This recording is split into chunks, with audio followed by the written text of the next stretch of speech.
ഉമ്മൻചാണ്ടിയുടെ മകൻ ചാണ്ടിയുമ്മനെ കുറിച്ച് 10 പറയണം എന്ന് കരുതിയിരിക്കുകയായിരുന്നു. അപ്പോഴാണ് നമ്മുടെ അപ്പൻ ചേട്ടൻ ഈ ചാണ്ടിയുമ്മനെ ഇട്ട് ഊക്കിക്കൊണ്ടൊരു ഒരു വീഡിയോ അടുത്തിടെ കണ്ടത്. ഊക്കെന്ന് പറഞ്ഞാൽ ഒരു ഒന്നൊന്നര ഊക്ക്, അതൊന്നും കാണേണ്ട ഒരു ഊക്ക് തന്നെയാണ്. ഇത് യഥാർത്ഥത്തിൽ I2I എന്ന് പറയുന്ന ചാനലിലാണ് ഞാൻ ആ വീഡിയോ കണ്ടത്.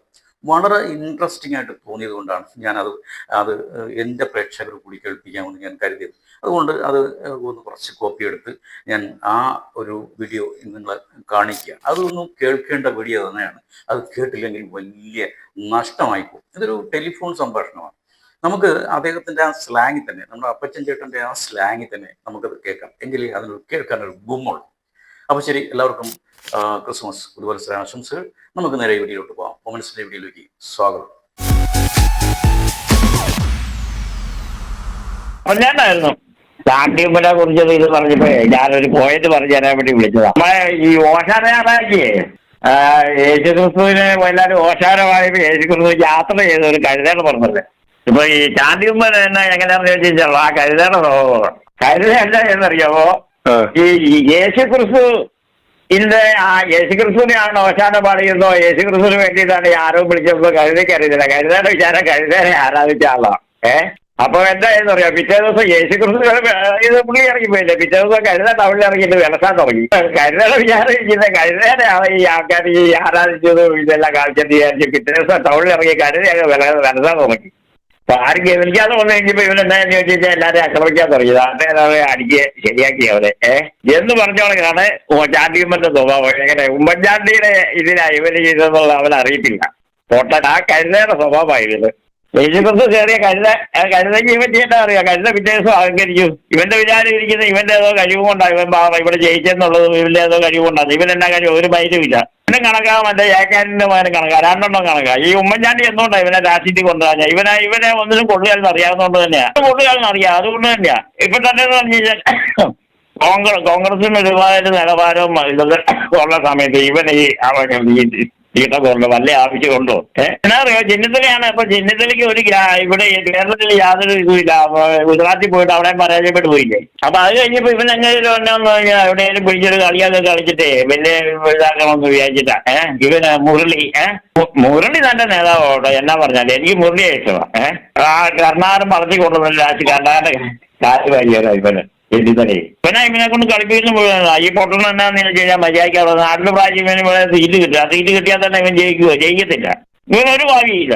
ഇവന് ഇതിനോട് ഈ പ്രാവശ്യത്തെ അടുത്ത തെരഞ്ഞെടുപ്പ് വരുമ്പോൾ നോക്കിയാൽ ഇവന് സീറ്റ് കൊടുക്കും. സീറ്റ് കൊടുത്താലുള്ള കൃത്യമായിട്ട് ഇവനെ തോപ്പിച്ചിരിക്കും. ഇവര് സീറ്റ് കൊടുക്കും. കോൺഗ്രസിന് റിബല് സ്ഥാനാർത്ഥി വരിക, റിബല് സ്ഥാനാർത്ഥി ജയിക്കുകയും ചെയ്യും. ഇവൻ ജയിക്കത്തില്ല. ഇവർ മര്യാദയ്ക്ക് നിൽക്കുക. എന്തായാലും നല്ല ഭാവി ഇവൻ അറിയത്തില്ല പൊട്ടണാന്നേ. നിങ്ങളിപ്പോൾ വീഡിയോ കണ്ടില്ലേ? ഇതിൽ കൂടുതലൊരു ഉപമ പറഞ്ഞുകൊണ്ട് ചണ്ടി ഉമ്മനിട്ട് ഊക്കാനായിട്ട് ഇനി വേറെ ഒന്നും പറയാനില്ല. ഇനി നമ്മൾ 10 അല്ല 20 പറഞ്ഞാലും ഇപ്പൊ അപ്പൻ ചേട്ടൻ പറഞ്ഞതിൻ്റെ അത്രയൊന്നും വരാനൊരു സാധ്യതയുമില്ല.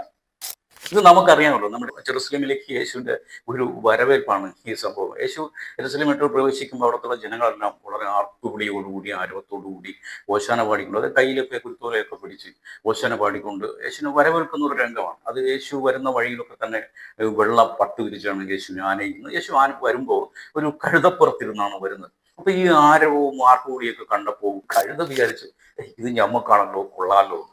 അപ്പൊ സംഭവം കഴിഞ്ഞ അടുത്ത ദിവസം ഈ ഗർവോടുകൂടി കഴുത തെരുവിലോട്ട് ഇറങ്ങിയപ്പോൾ നല്ല പൂശാണ് കഴുതയ്ക്ക് കിട്ടിയത്. പക്ഷെ എങ്കിലും ഈ കഴുതയ്ക്ക് ഇതുവരെ അത് പിടികിട്ടിയിട്ടില്ല എന്നുള്ളതാണ് എൻ്റെ സത്യം. യഥാർത്ഥത്തിൽ ഇന്നലെ കഴുത ചിന്തിച്ചത്, ഇന്നലെ ഞാൻ വന്നപ്പോൾ ഒരു ആർപ്പുകൂടിയോടുകൂടി ആരവത്തോടുകൂടി എന്നെ വരവേറ്റുള്ളൂ, പിന്നെ ഇന്നെന്താ യുവമാരെന്നെ തല്ലുന്നേ എന്നാണ് കഴുത ആലോചിച്ചത്. ഇത് തിരിച്ചറിയാനുള്ള ബോധമൊന്നും ഇവയ്ക്കില്ലല്ലോ. അതുകൊണ്ടാണല്ലോ നമ്മൾ ഇവയെ കഴുത എന്ന് വിളിക്കുന്നത്. അതുപോലെയാണ് നമ്മുടെ ഈ ചാണ്ടി ഉമ്മൻ. ഈ ചാണ്ടി ഉമ്മന്റെ പേരിനോടൊപ്പം ഉമ്മൻചാണ്ടിയുടെ പേര് ചേർത്ത് വിളിച്ചില്ലെങ്കിൽ കേരളത്തിൽ ആരാ ഇവനെയൊക്കെ അറിയുന്നത്? ഇവൻ ഈ കഴുതയുടെയും നമ്മുടെ യേശുക്രിസ്തുവിന്റെയും കഥ പറഞ്ഞതുപോലെ ഇങ്ങനെ ഗർവോടുകൂടി എന്തൊക്കെ പുലമ്പിക്കൊണ്ടാണ് ഇപ്പൊ കേരളത്തിലുടനീളം നടന്നുകൊണ്ടിരിക്കുന്നത്. ഇവൻ മാത്രമല്ല കേട്ടോ, ഇവനോടൊപ്പം മറ്റൊരാളും കൂടി ഉണ്ട്. ഈ സന്ദർഭം വളരെ അനുയോജ്യമായതുകൊണ്ടാണ് അദ്ദേഹത്തിന്റെ കാര്യം കൂടി പറയുന്നത്. അത് മറ്റാരുമല്ല, നമ്മുടെ അനിൽ ആന്റണിയാണ്. ഈ അനിൽ ആന്റണിയുടെ കാര്യവും ഈ കഴുതയും യേശുവിന്റെയും കാര്യവും പറഞ്ഞതുപോലെയാണ്. അതായത് ആന്റണി ചേർത്ത് വിളിച്ചില്ലെങ്കിൽ ഇവനെയൊന്നും നമ്മൾ ആരും അറിയാൻ പോകുന്നില്ല, മനസ്സിലായില്ലേ? പക്ഷെ ഇവനെ ഈ നോർത്ത് ഇന്ത്യയിൽ 1-2 സംസ്ഥാനങ്ങളുടെ ചുമതല, അതുപോലെ തന്നെ അഖിലേന്ത്യയിലെ BJPയുടെ സ്പോക്സ് പേഴ്സണാണ്.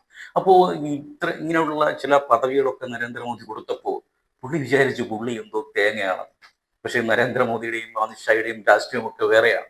അപ്പൻ പണ്ട് ആനപ്പുറത്ത് കയറിയ തഴമ്പ് അപ്പൻ്റെ ചന്തയിലുണ്ടാവും, ആ തഴമ്പ് മകന്റെ ചന്തയിലും കാണും എന്നാണ് നരേന്ദ്രമോദിയൊക്കെ വിചാരിച്ചത്. അത് AK ആന്റണിയുടെ ഇമേജ് വോട്ടായി മാറും എന്ന് നരേന്ദ്രമോദിയും അമിത്ഷായും തെറ്റിദ്ധരിച്ചു. ഇത്തരത്തിലുള്ള ചില തെറ്റുകളൊക്കെ നരേന്ദ്രമോദിക്കും അമിത്ഷായ്ക്കും കേരളത്തിൽ സംഭവിച്ചിട്ടുണ്ട്. അതൊക്കെ നമ്മളിപ്പോൾ കണ്ടുകൊണ്ടിരിക്കുകയാണ്. പക്ഷേ അപ്പനാണ് കേമൻ, മകൻ ഒരു തേങ്ങയുമല്ല എന്ന് അവിടുത്തെ ജനങ്ങള് അനിൽ ആന്റണിക്ക് ബോധ്യപ്പെടുത്തി കൊടുത്തു. ഇപ്പൊ ഈ അനിൽ ആന്റണി അവിടെ എങ്ങാനും ഉണ്ടോ? ഈ അനിൽ ആന്റണിയെ അന്വേഷിക്കുമ്പോൾ നിങ്ങൾ ഈ പത്മജ വേണുഗോപാലിനെ കൂടെ ഒന്ന് അന്വേഷിക്കണം. അത് ഒരു മുൻ മുഖ്യമന്ത്രിയുടെ മകളാണല്ലോ, മരിച്ചുപോയ മുഖ്യമന്ത്രിയുടെ മകളാണല്ലോ. ആ പത്മജയെ കൂടെ നിങ്ങൾ അന്വേഷിക്കുന്നത് നന്നായിരിക്കും. പത്മജ കോൺഗ്രസിൽ നിന്നപ്പോ ആ കൊച്ചു വർത്തമാനം പറയാൻ കുറച്ച് മലകളെങ്കിലും ഉണ്ടായിരുന്നു. ഇപ്പൊ നമ്മുടെ ഈ ചാണ്ടി ഉമ്മന്റെ കഥയും ഇതുപോലൊക്കെ തന്നെയാണ്. ഈ ചാണ്ടി ഉമ്മൻ പുതുപ്പള്ളിയിൽ നിന്ന് ജയിച്ചപ്പോ അദ്ദേഹം ഈ ചാണ്ടി ഉമ്മൻ വിചാരിച്ചത് ഇവൻ എന്തോ തേങ്ങ ആയതുകൊണ്ട് അവിടുത്തെ നാട്ടുകാരൊക്കെ അവന് വോട്ട് ചെയ്യുന്നതാണ്.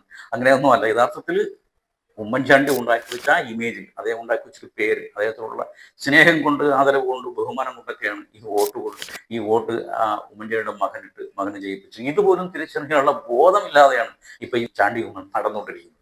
ഈ ഇലക്ഷൻ കഴിഞ്ഞ് വിജയിച്ചൊക്കെ വന്നതിന് ശേഷം ഇവനൊരു സ്റ്റേജിൽ കയറി ഒന്ന് പ്രസംഗിച്ചത്, അടുത്ത പ്രാവശ്യം നമ്മുടെ കോൺഗ്രസ് അധികാരത്തിൽ വന്നു കഴിഞ്ഞാൽ യൂത്ത് കോൺഗ്രസിൽ നിന്നായിരിക്കും ഒരു മുഖ്യമന്ത്രി എന്നാണ് അദ്ദേഹം പ്രസംഗിച്ചത്. കേരളത്തിലെ മുഖ്യമന്ത്രിയാകാൻ പറ്റിയ യൂത്തന്മാര് തന്റെ യൂത്ത് കോൺഗ്രസിൽ ഉണ്ടോ ചാണ്ടിയെ? അല്ലെങ്കിലും ഇനി തന്നെ കുറിച്ചാണോ ഇനി താൻ പറഞ്ഞത്? ഒരു 3-4 പേരെങ്കിലും അവിടുത്തെ ഈ കോൺഗ്രസിൽ മുഖ്യമന്ത്രിയാകാൻ കുപ്പായമൊക്കെ തുന്നി നടക്കുകയല്ലേ? അവരുടെയൊക്കെ ഊഴം കഴിഞ്ഞിട്ട് പോരെ? താൻ ഈ വിടുവായത്വം പറയുന്നതിന് മുമ്പ് ഈ പുതുപ്പള്ളി എന്താണെന്ന് ആദ്യം പോയി അവിടുത്തെ ജനങ്ങളോടൊപ്പം ഒട്ടി നിൽക്കുക, അവരുടെ കാര്യങ്ങൾ എന്താണെന്ന് അറിഞ്ഞുകൊണ്ട് അതൊക്കെ സഹായിച്ചു കൊടുക്കാൻ ശ്രമിക്കുക. ഇപ്പോൾ തൻ്റെ കക്ഷത്ത് ആ പുതുപ്പള്ളി മാത്രമല്ലേ ഉള്ളൂ? അല്ല, തൻ്റെ കക്ഷത്തുള്ളതല്ല, അതും തൻ്റെ അപ്പൻ സാക്ഷാൽ ഉമ്മൻചാണ്ടി തന്നിട്ട് പോയതല്ലേ? അതെങ്കിലും ഒന്ന് ഉറപ്പിച്ചു നിർത്താനായിട്ട് ശ്രമിക്കും. രാഷ്ട്രീയം എന്താണെന്ന് പഠിക്കും. അത് കഴിഞ്ഞിട്ട് മതി ഈ ഇരിക്കും മുമ്പേ കാലം നീട്ടുന്നത്. ഈ ഇരിക്കും മുമ്പേ കാലം നീട്ടിയാൽ എന്ത് സംഭവിക്കുന്ന അറിയാൻ മോനെ? നീ വലിയ ജനകീയനാകാനായിട്ട് ഈ ഇരുമുടി കെട്ടി സ്വാമിയെ ശരണം വിളിച്ച് ശബരിമലയൊക്കെ കയറുന്നത് കണ്ടല്ലോ. നീ ഇതൊക്കെ കാണിക്കുമ്പോൾ ഈ കേരളത്തിലെ ജനങ്ങളെല്ലാം വന്ന് നിന്റെ പിന്നാലെ വന്ന് സിന്ധാവ് വിളിക്കും എന്ന് നീ കരുതുന്നുണ്ടോ? അങ്ങനെ കരുതാൻ അത്ര മണ്ടന്മാരല്ല കേരളത്തിലെ ജനങ്ങളെന്ന് നീ തിരിച്ചറിയുക. മാത്രമല്ല, നിന്റെ കൂടെയുള്ള യൂത്തന്മാര് നീ കാണിക്കുന്ന ഉടായ്പൊക്കെ ഈ വെള്ളം തൊടാതെ വിഴുങ്ങും എന്ന് നീ കരുതുന്നുണ്ടോ? അങ്ങനെ നീ ധരിക്കുന്നുണ്ടെങ്കിൽ അത് നിന്റെ തെറ്റിദ്ധാരണ മാത്രമാണ്. ഇപ്പൊ നീ അനീഷ് ഈ കാവാലത്തിനെ പോലുള്ള ഉടായ്പന്മാരുടെ ഈ ചില പ്രാർത്ഥനാ സദസ്സുകളൊക്കെ ഉദ്ഘാടനം ചെയ്യുന്നതൊക്കെ കണ്ടല്ലോ. നമുക്കൊരു സിനിമാ നടൻ മന്ത്രിയുണ്ട്. ഈ മന്ത്രി ഇത്തരത്തിലുള്ള വേട്ടാവളിയന്മാരുടെ ചങ്ങായിയാണ്. ഈ വേട്ടാവളിയന്മാരാണ് ഇപ്പൊ യേശുക്രിസ്തുവിന്റെ അനുഗ്രഹം മൊത്തമായിട്ട് കച്ചവടം ചെയ്ത് ഈ ജനങ്ങളെ പറ്റിക്കുന്നത്. ജനങ്ങളെ പറ്റിക്കുക മാത്രമല്ല, ജനങ്ങളെ തെറ്റിദ്ധരിപ്പിക്കുക കൂടി ചെയ്യുകയാണ്. ഇത്തരം വേട്ടാവളിയന്മാരുടെ ചങ്ങായിമാരാണല്ലോ നീയൊക്കെ.